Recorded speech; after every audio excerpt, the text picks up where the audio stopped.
वफाकी वज़ीर इत्तलाआत शिबली फराज की कराची में मीडिया से गुफ्तगू। उन्होंने कहा कि ज़ाती मफाद की खातिर इदारों को दाव पर लगाने वालों को कौम कबूल नहीं करेगी। ज़ाती मफाद हासिल करने के लिए इदारों को मफलूज कर दिया गया। मुल्क में महंगाई की बुनियादी वजह तो खुद अपोजिशन है, इनके पास इखलाकी जवाज नहीं कि ये तहरीक चला सकें। शिबली फराज ने मजीद कहा कि हमारा इत्तेहाद हर सूरत कायम रहना चाहिए, पाकिस्तान की खुशहाली और बका में सबको हिस्सा डालना चाहिए। वफाकी वज़ीर इत्तलाआत का मजीद कहना था कि कराची और सिंध के अजला पाकिस्तान के दूसरे इलाकों की तरह अहमियत रखते हैं, अंदरूने सिंध के लिए पैकेज बना रहे हैं, सिंध को मुल्क का अहम तरीन हिस्सा समझते हैं। कराची पाकिस्तान का मुआशी हब है, आइलैंड्स की तरक्की और शहरियों को रोजगार देना चाहते हैं। वफाक के इस इक़दाम से शहरियों को रोजगार के मौके मिलेंगे। दूसरी बात यह है कि ज़ाहिर है कि ये तो कराची के अवाम की सहूलत के लिए सब कुछ किया जा रहा है और कराची के अवाम ने पाकिस्तान तहरीक इंसाफ को, इमरान खान को एक बड़ी हिस्सा दिया है अपने हमारे जो इलेक्टोरल जो हमारा जो हिस्सा है उसमें हमें सीट्स भी मिली और हम समझते हैं कि ये हमारा फ़र्ज़ भी बनता है। तो हम उसमें हमारी जो लीडरशिप है, लोकल लीडरशिप है, वो सारी इस वक्त पूरी उससे अपनी कोशिशों को जारी रखे हुए हैं कि जो कराची के जो मेन बड़े बड़े जो मसाइल हैं उनको हल करने के लिए हम अपनी पूरी तरह से हर वो अपॉर्चुनिटी को एक्सप्लोर करें जिससे कि कराची के अवाम को सहूलत हो, इस शहर की जो खुशहाली है उससे मज़ीद इजाफ़ा हो और यहाँ के जो लोग हैं वो एक सुकून की ज़िंदगी गुजार सकें। अच्छा शिबली साहब, आपने कहा कि वज़ीर आज़म के नज़दीक सिंध के दीगर अजला भी कराची की तरह अहम है, लेकिन क्या वजह है कि इतनी बड़ी बारिशें हुई, तबाही आई, वज़ीर आला ने ख़त लिखा, नुकसानात की तफसीलात बताई, वज़ीर आज़म साहब ने एक दौरा तक करना गवारा न किया। एक तो ये बात है और दूसरी बात आप कह रहे हैं कि दीगर अजला भी बराबर हैं, तो किस ज़िले के लिए कोई मेगा प्रोजेक्ट आपने अनाउंस किया है सिवाय कराची के? देखें, पहली बात तो ये है कि जब भी कराची या दीगर सिंध के अजला की बात होती है, चाहे वो सैलाब की सूरत में जो भी मसाइल दरपेश आए, हमारी हुकूमत इस वक्त भी कोऑर्डिनेट कर रही है अंदरून सिंध, जहाँ पे हमारे जो एलाइज़ हैं, हमारे जो कोलिशन पार्टनर हैं, उनके साथ मिलके हम ऐसे कोई पैकेजेस बना रहे हैं जिससे कि जो सिंध के दीगर अजला हैं उनको भी वही हिस्सा मिल सके जो जिनका उनका हक मिलता है और ख़ास तौर पे जो नुकसानात हुए हैं। ये बताइए जनाब, मेरा सवाल है कि इदारों और पाकिस्तान के खिलाफ अवाम कुछ भी नहीं सुनते, गम और गुस्सा है, तो हुकूमत जो इसको बंद करने के लिए क्या कर रही है? और आजकल जल्द से जलूस हो रहे, कहा जा रहा है आधी हुकूमत लड़खड़ा गई है, तो क्या जल्द से जलूसों से हुकूमत जाएगी? और ये जो इत्तेहाद बना है कि एक दूसरे को किसको धोखा देंगे, दोनों का जवाब दीजिएगा। देखिए, पहली बात तो ये है कि जो भी हो रहा है इस वक्त, उस वक्त उसमें बुनियादी तौर पे ज़ाती मफाद हैं। आपको पता है कि पाकिस्तान तहरीक इंसाफ को पाकिस्तान के अवाम जब लाए, उसकी बुनियादी वजह यही थी कि जो इस मुल्क में जो करप्शन, जो लूट मार, जिस तरह के गरीबों का इस्तेहसाल किया गया, उन लोगों को कटहरे में लाना का मैंडेट था हमारे पास। अब जो ये सारी जो ये कोशिशें हो रही हैं मुख्तलिफ जलसे जलूसों की, अवाम में बेचैनी बेयकीनी फैलाने के लिए, वो जो है तो बुनियादी तौर पे उसका एक ही मकसद है।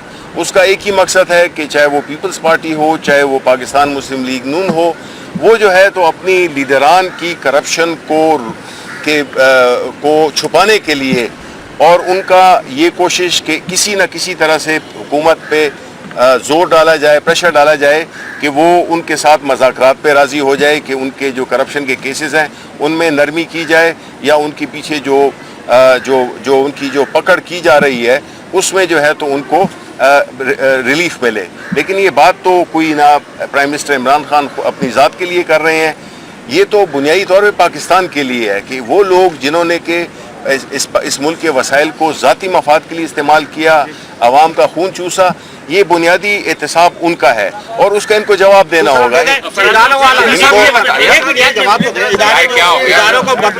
देखिए, और बाकी बिल्कुल ये देखें, जब आप अपनी ज़ाती मफादात के लिए इस हद तक पहुँच जाएं कि जिसमें कि आप मुल्क के इदारों को, मुल्क की जुडिशरी को, आर्म फोर्सेस को या और भी जितने भी इदारे हैं उन पे अगर आप उनको भी दाव पे लगाना चाहते हैं تو یہ تو ظاہر ہے کہ قوم اس کو بالکل ایکسیپٹ نہیں کرے گی، بیکاز یہ ادارے ہیں، اس کی وجہ سے ہمارا ملک چل رہا ہے اور ہمارا ملک قائم ہے۔ شبلی صاحب ملک میں سیاسی معاذرائی عروج پر پہنچنے والی ہے۔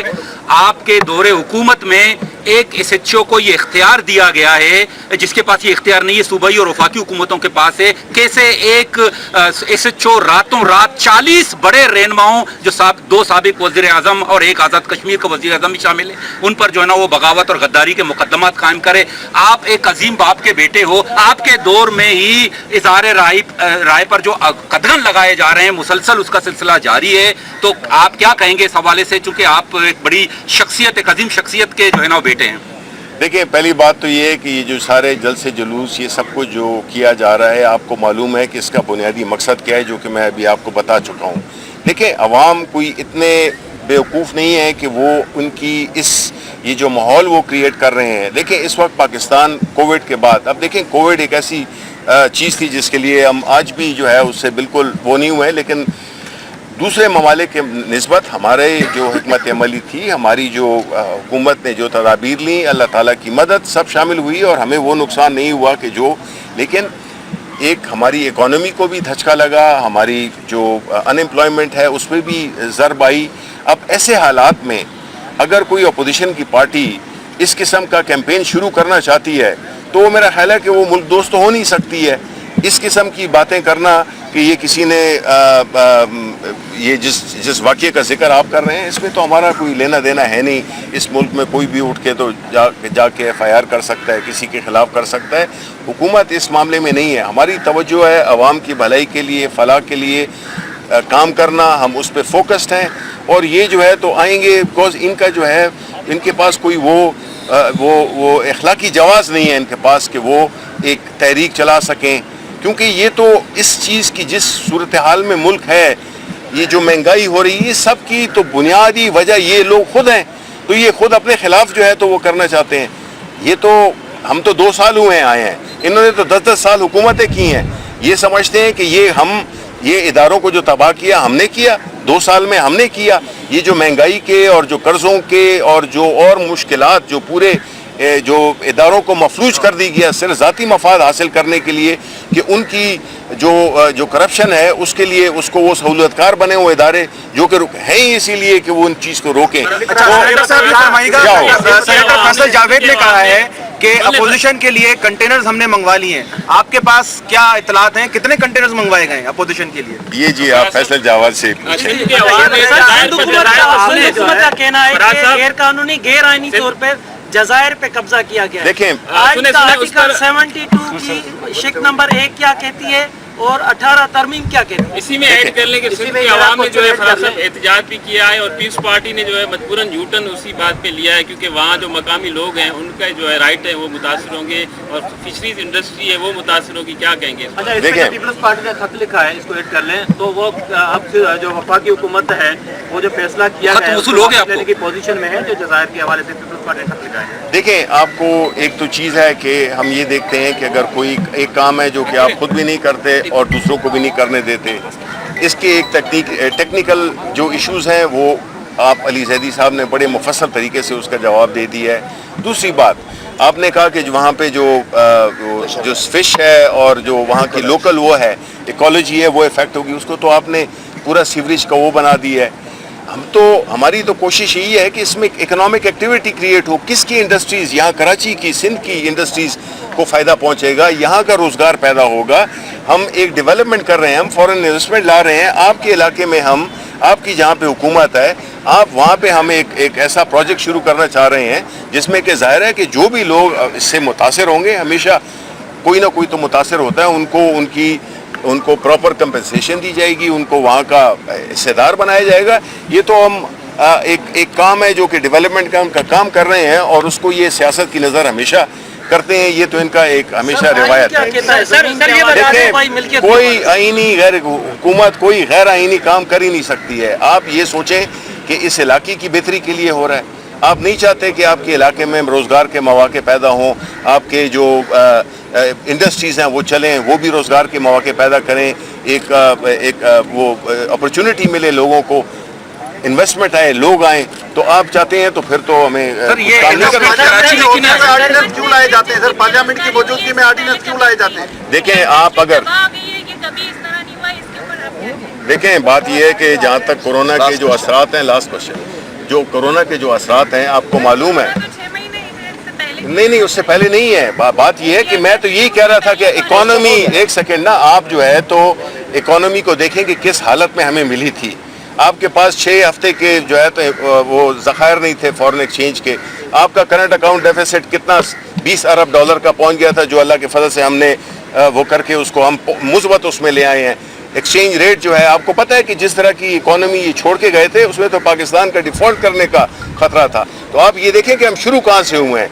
अगर आपको ये इसका अंदाज़ा हो जाएगा कि हम शुरू कहाँ से हुए हैं, तो आप बिल्कुल, आप तो हमारे गीत गाएंगी, क्योंकि जिस मुश्किलात में से हमने निकाला है, जो स्टेबिलिटी हम लाए हैं, उसके बाद कोविड आ गया, आपके सिंध में सैलाब आ गए और खैबर पख्तूनख्वा में सैलाब आ गए। उसके बावजूद हम जो है तो हमारे रिजर्व जो हैं तो वो 20 अरब डॉलर पे हम दोबारा अल्लाह ताला के फजल से लेके चले गए हैं। हमने करंट अकाउंट डेफिसिट को ज़ीरो कर दिया है। हमारी जो तरसीलात हैं बैरून ममालिक वो भी मुस्बत हैं, सारे अशारिये मुस्बत हैं, माँ सिवाय इन्फ्लेशन के। वो हम मानते हैं कि वो जो है, लेकिन जो दुनिया में मीडिया से मुतालिक तनख्वाहें नहीं मिल रही अभी तक, आपके दावे के बावजूद। ये मेरा लास्ट, ये बड़ा अहम बात की है इन्होंने। एक सेकंड, मैं ये जो इन्होंने इन भाई ने सवाल किया वो सबसे अहम है, जो कि देखें हमारी हुकूमत ने आते ही जब मुझे ये जिम्मेदारी दी गई, उस वक्त से लेकर हम 1 अरब से 1.5 अरब रुपए के पैसे दे चुके हैं।